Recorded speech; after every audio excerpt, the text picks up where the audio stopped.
Almena says his original 2013 lease agreement was made with Eva Ng. He claims she assured him the building could be used for an art collective. Before we come in, I want to make sure that, I can build it to suit what I need and build, just do what we have to do and to make sure the power is up to a standard. And she was like, yeah, here's the zoning, and she copied it and posted on the email exactly what we can do, and it fit the description of what I needed to happen there. You thought the building had safety standards up to a certain standard based on... Well, I thought it had electricity because it had plugs on the walls. I didn't show up with digital printers and and projectors and cameras.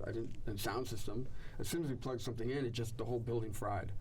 So the first month there was just trying to find an electrician that was willing to go up on really tall ladders and work in spider webs and all kinds of stuff. A lot of people came and were like, no way, I'm not going to do this. I'm even afraid that this is against code and I'd have to report you. And I was like, whoa. And then that's when the communication started with Kyle, hey man, what's going on here? And he was like, as is, dude. As is, that's horrible. So we're so afraid, I'd put so much of my money and energy and brought everything there, all the artifacts and instruments, and I had nowhere else to go at that point. So we had to make it work, and we described exactly what we wanted to do, but who has that information? Only Eva and me, right? I thought that if you're going to rent a building to a group of artists, that as the owner of the building, you would have to tell the city, hey, I'm going to be collecting money now every month, and there's going to be humans coming in and out of this building now. What do I have to do to make sure that I can legally collect that money and legally house this cooperative? That it had never been inspected, right? It was still listed, and in all the newspapers, it still says, Derick Ion rented it as a dry goods warehouse and then changed it on his own, did all this on his own without telling anybody, snuck in there. He rented it as a storage warehouse. That's the story. It's not the story. I rented it as an art space, a community center, a cafe, boutique. That's all described. But do I give that to the city? I've never done that. I've never moved into a place and had to tell the city what I wanted to do. I tell the landlord what I want to do. The landlord owns the building. The landlord has to go to the city and say, hey, and then there's a question, what do I think of the landlords? Deceitful and greedy. So if that's their character, why would they go to the city and report this new change, huge change of occupation from a dry goods warehouse? It's always been dry goods. Never humans hanging out, never kids, right? Music workshops with 100 kids dancing and drum. Like you would think that the landlord would have been oh my God, no, we can't rent to this person before we go and get the permission from the city. If they went to the city, PG&E would have to come do an inspection, bracing for earthquakes. There was no sprinklers. I didn't even know there was no waste line in the place. There was no water coming into the building. There were just empty pipes that didn't go anywhere, didn't do anything. So I signed the lease, I give $20,000, and we try to turn on water and it doesn't even work.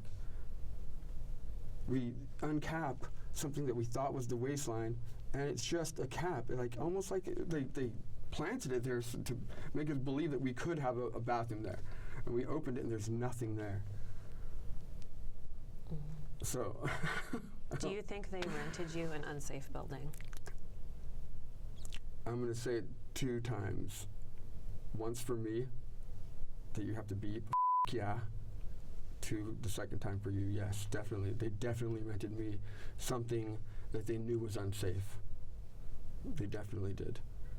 It was their style, and it wasn't just me. It was a whole force of young energy that was super in a frenzy to have the space that we couldn't see it for what it was. We saw our dream. Do you understand? We saw our dream. We saw what we wanted to see first, and then what we had to work with.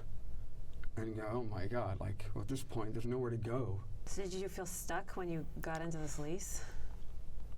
Oh, definitely. My main guy, Nico Bouchard, jumped ship like immediately. His mom's like, "What are you doing?" And he jumped ship like within the first month. He was like, "Derick, I'm out of here." And he wrote to Eva like, "They're cutting in a back door." And I'm like, "Yeah, we're putting in a back door because there's no escape. We're putting another set of stairs. Yeah, we're doing these things, Nico. But we have to get permission. Get permission. We're doing it. We're doing it. And the landlords are coming to check it out. And the landlords they're going to get the contractor to sign off, and we're going to do it all right."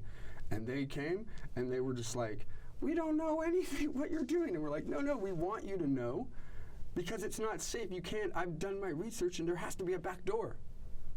There has to be a back door. If you're going to say this can be a boutique or a cafe or a school, there has to be a back door. Which owners came and saw that? Kai, Eva, and then the mother, and she would come around. They called her the maintenance lady for the first couple months. She would come with like a little broom and dress like kind of like down, like a pauper, and she would just sweep like the street outside. And I'm like, "Who's that lady you bring every time to meet?" "Oh, that's just like our aunt that just cleans up." And that was the mom. That was her like spying on us, like that was her guys, and like using her children as like the shield. Mm-hmm. Mm-hmm.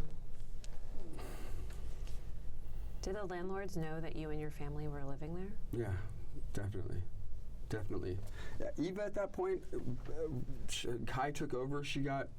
There's too many problems for Eva. I was calling her all the time, asking her to come, and she was like, "Derick, I'm just going to give this back to my brother." He was handling it before.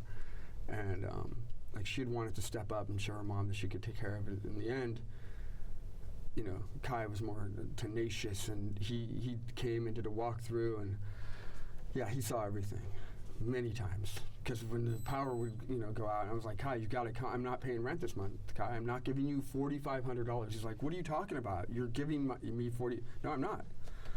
Call the police. Take me to court. Let me show you why."